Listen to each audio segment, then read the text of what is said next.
The nice thing about Lucid is that they'll be generating revenue very soon with first deliveries expected by the end of October. That's going to really help offset some of their expenses and it's going to help with their cash burn rate. Unlike a lot of other SPACs in the electric vehicle space, Lucid just went public a few months ago. So, they're coming off that cash infusion and they're not going to face a very prolonged pre-production phase in which they're burning a lot of cash with first vehicle sales still a ways off. So we really like the timing. Hi, and welcome to Behind the Wall at Investor Place. I'm your host, Joanna Macris, and today we are back talking about electric vehicle manufacturer Lucid Group. Lucid stock has jumped almost 25% in the past month, driven by a couple of production preview events and an industry-leading EPA certified driving range of 520 miles, which beats its closest competitor. Despite targeting what appears to be a niche portion of the electric vehicle market right now in terms of its luxury status with the Air Dream, which is priced at almost $170,000. Many investors do view Lucid as the primary competitor to Tesla. So does Lucid have what it takes to break into this highly competitive market? Here to discuss the company and the stock is Garrett Nelson, Senior Equity Analyst at CFRA Research. Hi, Garrett, welcome. Hi, thanks for having me.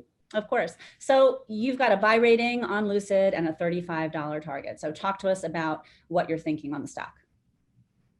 Sure. So we derive our price target using a combination of discounted cash flow forecasts combined with conventional valuation metrics for pre-revenue companies such as price to sales. So that's how we come up with a $35 price target. We think Lucid really stands out relative to other EV startups for a few reasons. Their management team and financial backing, the attractiveness of and reservations for their initial vehicle model, the Lucid Air Dream, as you mentioned, and also their assets. They have a brand new factory they just finished building in Arizona.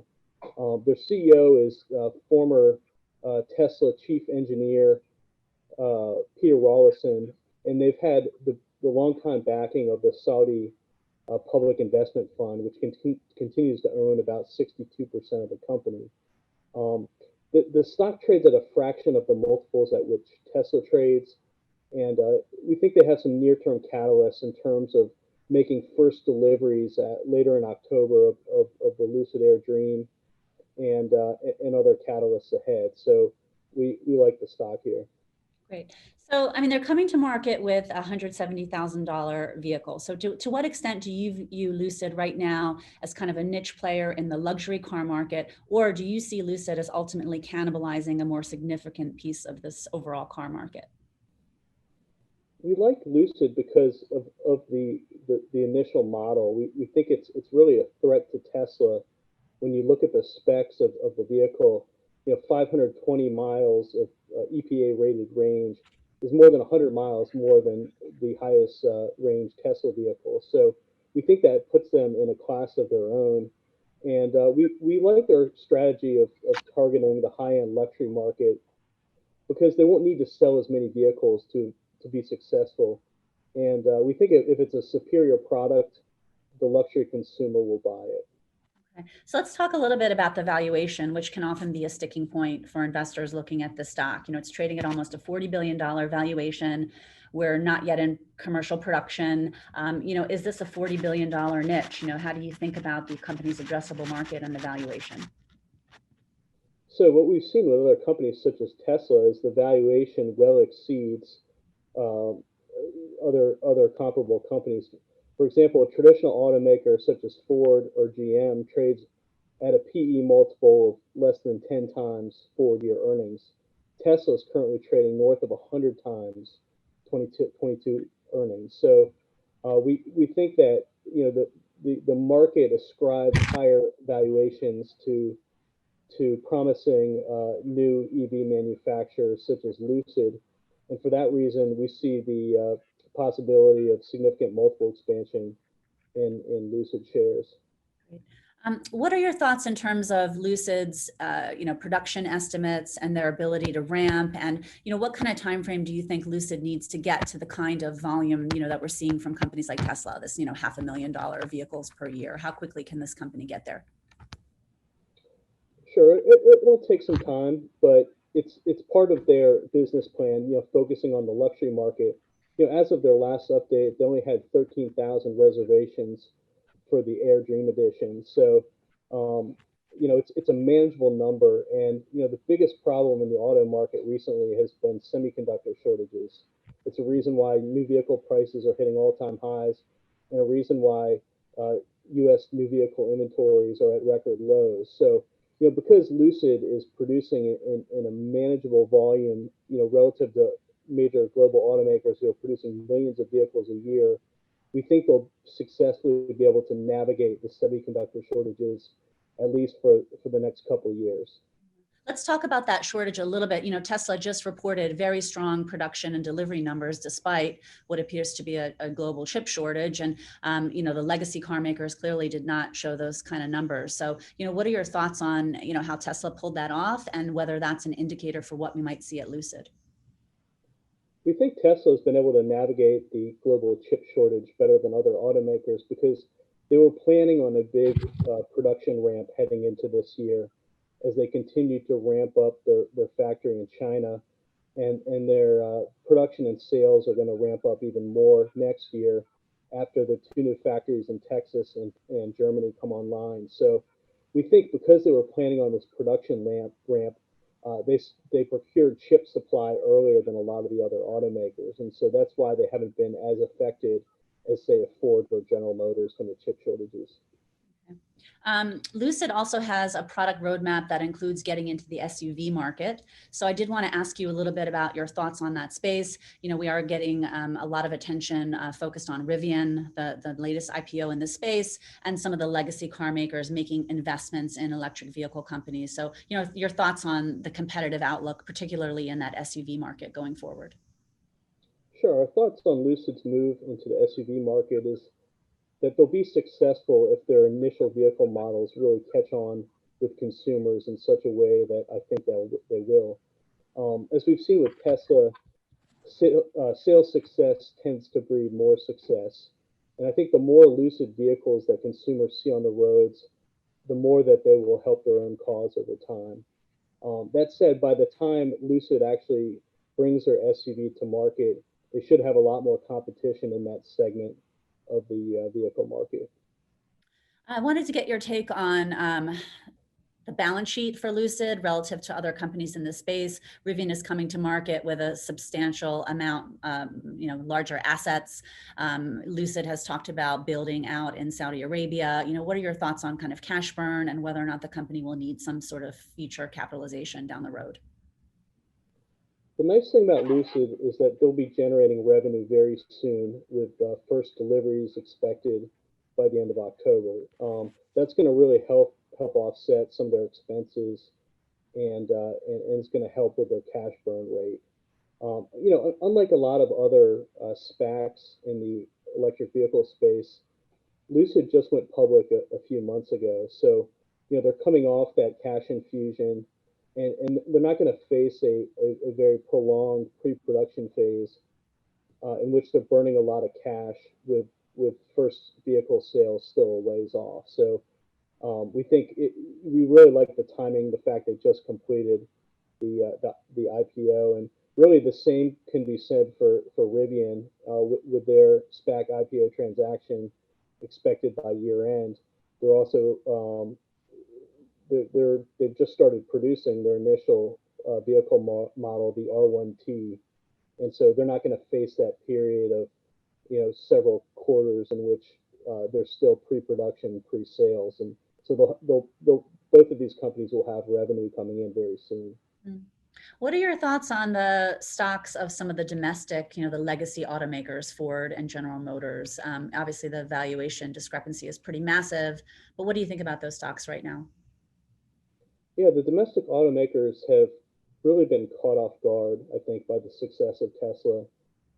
Tesla's market cap now exceeds every traditional automaker by a wide margin, despite having only a fraction of the sales volume. And so they're all playing catch up. They're announcing huge EV investments, trying to close the gap. I think they figure that if they produce more EVs, the market might start rewarding them with a valuation more similar to Tesla's and less similar to the single-digit multiples, PE multiples at which they've traded historically. As far as Ford and General Motors, we like Ford more than GM here because we think they have more positive momentum with their new vehicle portfolio, and they also have a relatively new CEO that we think is going to really make a difference in terms of cutting costs and right-sizing their global operations. GM, by contrast, we think they're making a big gamble in terms of making a pledge to make their entire vehicle portfolio electric by the year 2035. And we aren't as bullish on GM's management team or their vehicle portfolio from a sales perspective. Okay. So Lucid is expected to report sometime in November. First earnings report as a public company. Stock has had a big run now into the report. What are you looking for, and what do you think are the next real catalysts for the stock? Sure. The first thing people will look at will be the reservations number. How much higher has it moved from when they last disclosed that, which was about 13,000 vehicles? And then people will be looking at their operational plans into 2022. What are they forecasting in terms of sales, and also any guidance and disclosure surrounding the chip shortages? Will they be affected or won't they? So, but we're very bullish on Lucid. You look at them relative to other new players in the electric vehicle space, and being right on the cusp of first deliveries, we think they're in much better position. And at the end of the day, it's a superior product to really anything that's out there. The only thing comparable is really a Tesla vehicle. So we think product is the most important thing, and that's why we like Lucid. Yeah. So talking about product, as you know, Tesla has made a lot of comments about how hard it is to get to full commercial volume production. And, we've yet to see that from Lucid, and clearly they've got to, show us some good quality product in volume. What are your thoughts on the manufacturing ramp and the, how relatively successful you think Lucid is going to be at doing this? Yeah, they just need to be successful in selling vehicles, but we think they have a product consumers want. And when they see more of those vehicles on the road, when they have their friends, their neighbors, buying a vehicle, we think it will create the demand. So they certainly have the production capacity with this brand new state-of-the-art factory they just completed about 45 miles from Phoenix. So it's a brand new state-of-the-art facility. And they've really benefited from the backing of the Saudi Arabia Public Investment Fund in being able to get to this point, the point of first production and deliveries. So they seem to have they seem to check all the boxes in terms of a auto manufacturer with staying power over the long term. Yeah. So, final thoughts. I mean, this stock has had a lot of momentum on the upside and the downside. What do you think the market is missing? And, what would you say to retail investors that are looking at this stock? What's important and what's noise here? I think there's been a lot of confusion just given the number of new names in the electric vehicle market. There's been a flood of SPAC names which have gone public in the last year or two. And I think what you're starting to see are investors differentiating from the higher quality names, those that are going to be around 5-10 years from now, versus those that aren't and might not even get to the point where they produce and sell a single vehicle. So I think we're encouraged to see that the market's starting to differentiate the winners from the losers, and we think Lucid will be in that category of winners. But I think one thing that investors don't understand about the auto manufacturing business is how high the barriers to entry are and how difficult it is to succeed in the auto market, which is an inherently high cost, low margin industry. In fact, aside from Tesla, the last U.S. Auto manufacturer that's still around today to enter the market was Chrysler, That was back in 1925. So, there's been dozens and dozens of new auto manufacturers have come and gone in that time. The only one that has really succeeded and is still around is Tesla. So, it's a very difficult market to enter into, and then to be a sustainable player over the long term. Yeah. So thank you so much. We'll keep watching the stock and hopefully get your take after earnings. Thank you so much, Garrett. Thank you. And thanks for joining us at Behind the Wall, and we'll talk to you soon. Thanks for watching Behind the Wall. Please like, subscribe, and comment. And check out our website, investorplace.com, for early access to videos and an even more in-depth look.